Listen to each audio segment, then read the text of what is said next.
ஒன்றும் இல்லையா, நான் பேசி சொல்கிறேன். ஒட்டுமொத்தமாக நம்முடைய ஆசிரியர் சங்கத்தை சார்ந்த அனைவருமே நீங்கள் வந்து சந்தித்து பேசியிருக்கிறோம். உங்களுக்கே தெரியும், ஒரு தீர்ப்பு வந்ததுக்கு பிறகு ஒரு மிகப்பெரிய ஒரு பதற்ற சூழ்நிலை நம்முடைய ஆசிரியர் பெருமக்கள்கிட்ட இருந்தது.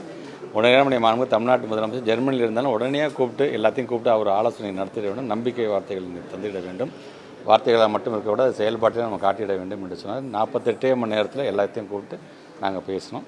இன்றைக்கு அடுத்த கட்டமாக இந்த டெட்டு தேர்வு சார்ந்து அதை நம்ம நடத்தணுமா நடத்தக்கூடாதா, அது சார்ந்து எப்படிப்பட்ட முடிவுகள்லாம் எடுக்கலாம் அப்படின்னு லீகல் பாயிண்ட்ஸை நம்ம சங்கத்தை சார்ந்தவங்க எல்லாருமே கொடுத்துருக்கோம். ஏற்கனவே நம்ம ரிவ்யூ பெட்டிஷன் போயிருக்கோம். நாளைக்கு நம்முடைய மாண்புமிகு தமிழ்நாட்டு முதலமைச்சரை சந்தித்து நானும் நம்முடைய நாடாளுமன்ற உறுப்பினர் அண்ணன் வில்சன் அவர்களும் இது சார்ந்து நாங்கள் உரையாற்ற போகின்றோம். ஸோ அந்த டிஸ்கஷனில் தமிழ்நாட்டு முதலமைச்சர்களுக்கு என்ன மாதிரியான அறிவுறுத்தல்களை வழங்குகிறாரோ அது சார்ந்து அதை உடனடியாக நடைமுறைப்படுத்துவதற்கு என்னென்ன தேவை நாங்கள் செய்வோம்.